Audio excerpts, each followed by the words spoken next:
Good evening friends, আশা করি আপনারা সবাই ভালো আছেন এবং আমার আগের ভিডিওটি আপনাদের মনোপ্লুতভাবে বিভিন্ন যে সেগুলোকে প্রশমিত করতে পেরেছে।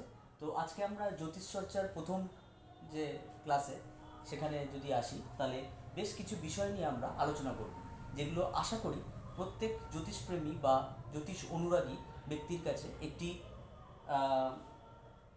ইন্টারেস্টিং পার্ট হতে চলেছে। প্রথমেই বলি, যেটা আগেও বলেছি, যে এই জিনিসটি একটি বিশ্বাসের ব্যাপার, সাথে বৈজ্ঞানিক প্রলেপন যথেষ্ট থাকা জরুরি। অর্থাৎ আমাকে ব্লাইন্ডলি কোনো কিছুকে বিলিভ করব না, তার আগে বেসিক কিছু নিজের সায়েন্টিফিক বা কনসিয়াসনেস এই জিনিসটাকে গ্রো করে নেব। তো আমরা সেই জায়গা থেকেই তো এই আলোচনাগুলোতে আসছি। তো আমরা প্রত্যেকেই নিজের জন্মছক, অর্থাৎ যেটি একটি কুষ্টি বিচারে দেখা যায়, তা নিয়ে আগ্রহী হয়ে থাকি। তো সেই আগ্রহের জায়গায় বেশ কিছু ঘটনা, যেটা আমাদের প্রত্যেকেরই জানা উচিত, এগুলো আমাদের লাইফের এক একটা ফিলোসফিক্যাল দিককে দর্শন করায়।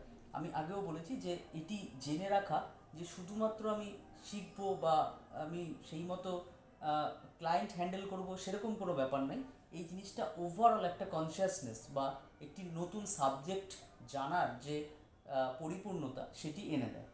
জীবনের প্রতিটি ঘটনার পিছনে যে একটা আলাদা কিছু এক্সপ্লেনেশন আমরা যে খুঁজি আমাদের অন্তর্দর্শনে, সেই জায়গাটি একটি জ্যোতিষ চর্চা থেকে আমরা জানতে পারি। তো আজকে আমরা জানবো খুব বেসিক জিনিস, সেটা হচ্ছে কারা স্বাভাবিকভাবে শুভ গ্রহ এবং কারা অশুভ গ্রহ। তো আগের দিন আমরা যে গ্রহগুলির পরিচয় দিয়েছি, তার মধ্যে চন্দ্র, বৃহস্পতি এবং শুক্র সর্বদাই স্বাভাবিকভাবে শুভ গ্রহ। কিছু ক্ষেত্রে বুধকেও স্বাভাবিক শুভ গ্রহ বলা যেতে পারে, সেই জন্য ক্ষেত্র বিশেষে উল্লেখ হয়েছে। এবং অশুভ গ্রহ বলতে বাকি যে পাঁচটি রয়ে গেল, অর্থাৎ মঙ্গল, শনি, রবি, রাহু এবং কেতু, এদের অশুভ গ্রহ বলার পিছনে এই কাম্য নয় যে এরা সবসময় ম্যালেফিক এফেক্টই আপনাকে দেবে, কিন্তু এদের বেশ কিছু ক্যারেক্টারিস্টিক্স, যেগুলো এদের শাস্ত্রীয়ভাবে এদেরকে সাপোর্ট করে বা এদেরকে ট্রিগার করে, সেই জিনিসগুলোর আমাদের জীবনে অনেক অশুভ প্রভাবও পড়ে। এবং সেই বিচার করেই আমরা এটিকে স্বাভাবিক অশুভ গ্রহ বলেছি। তবে আবার বলছি, ক্ষেত্র বিশেষে, অর্থাৎ প্রত্যেকের জীবনে যে এইগুলো অশুভ প্রভাবই ফেলবে, এর কোনো গ্যারান্টি বলা যায় না।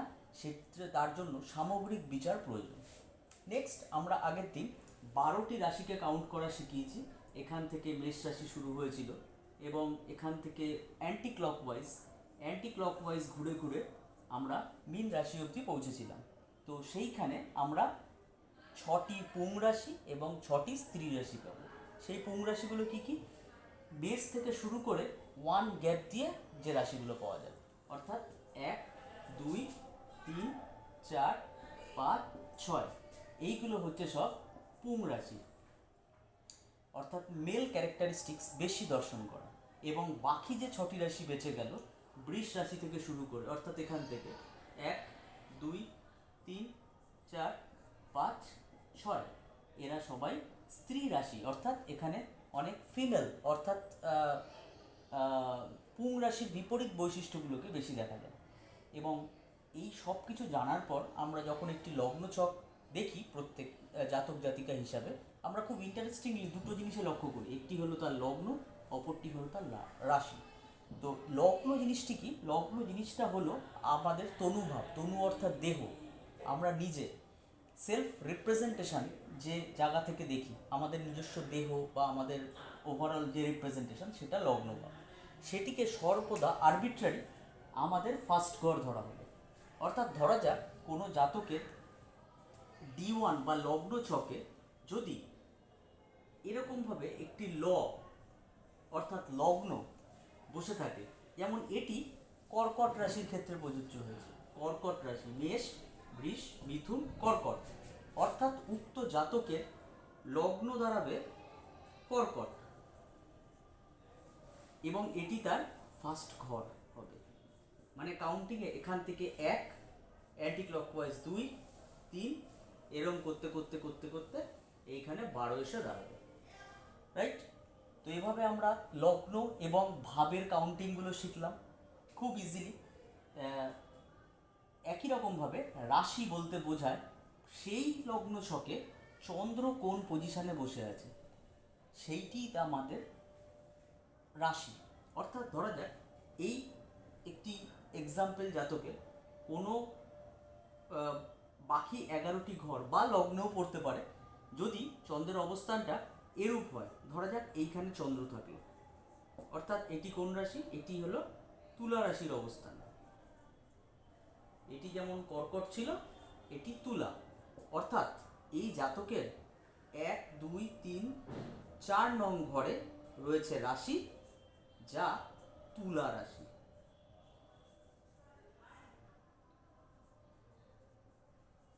এভাবে আমরা খুব সহজে নিজের লগ্ন এবং রাশি বাড়ি বসে বসে নিজেই বলতে পারি এবং এখান থেকে বেশ কিছু ধারণা আমাদের স্পষ্ট হয়ে যাবে। যেমন এই লগ্নের ক্যারেক্টার কী কী? ধরা যাক আমরা এই ক্রস চিহ্ন দিয়েছি, অর্থাৎ এটি স্ত্রী ক্যারেক্টার বেশি পাবে, এবং এইখানে আমরা রাইট চিহ্ন দিয়েছি যা পুং ক্যারেক্টারকে বোঝায়, অর্থাৎ তার লগ্ন এবং রাশির দুটি দ্রুপ বোঝানো। একই রকমভাবে আমরা প্রিভিয়াস ক্লাসে তার তত্ত্বগুলো দেখেছি, অর্থাৎ অগ্নি, পৃথ্বী, বায়ু, জল। তো সেই হিসাব করলে অগ্নি, পৃথ্বী, বায়ু, জল, অর্থাৎ আমাদের লগ্ন একটি জল রাশিতে পড়েছে। আবার গুনলে অগ্নি, পৃথ্বী, বায়ু, জল, অর্থাৎ এখানে বায়ু রাশিতে পড়েছে। একই রকমভাবে যদি এর ক্যারেক্টারিস্টিক্সের যে 3টি ধাপ আছে, অর্থাৎ চর, স্থির এবং দ্বৈত, সেইটি বিচার করি, তবে চর, স্থির, দ্বৈত, চর, অর্থাৎ কর্কট রাশি চর, স্থির, দ্বৈত, চর, চর, অর্থাৎ বিচার্য বিষয় দেখা গেল যে উক্ত জাতকের ক্ষেত্রে লগ্ন স্ত্রী জল এবং চর সাপেক্ষ, এবং রাশি পুং বায়ু এবং চর সাপেক্ষ। এর ওভারঅল একটা বিচার আমরা এই জায়গা থেকে খুব সহজে করে ফেলতে পারি। তো আমরা প্রত্যেকে আশা করি আজকে এই ঘটনাটি ভিডিওটি দেখার পর নিজস্ব লগ্ন ছকের রেসপেক্টে বিচার করব, এবং সব ক্ষেত্রে শুনে জেনে রাখা ভালো যে এসবের প্রেডিকশান শুভ গ্রহের দৃষ্টির উপর ডিপেন্ড করে, অর্থাৎ চন্দ্র, বৃহস্পতি ও শুক্র, এদের দৃষ্টির ওপর বিশেষভাবে নির্ভরশীল। মানে ভালো কতটা ভালো হলে হবে, অথবা ভালো কতটা কম হবে, এই সব মিক্সড যে প্রেডিকশানগুলো সেগুলোর ক্ষেত্রে ইনিশিয়ালি, এছাড়াও অনেক জিনিস আছে দেখার মতো, সেগুলো আমরা পরবর্তী দিনে শিখব, কিন্তু এইগুলো অবশ্যই বিচার্য। তো আশা করি আজকের এই ওভারঅল কন্টেন্ট আপনাদেরকে সাবজেক্টটির প্রতি প্রলোভিত করেছে, এবং এই বিশ্বাস রেখে আজকের ভিডিওটি শেষ করছি। নমস্কার।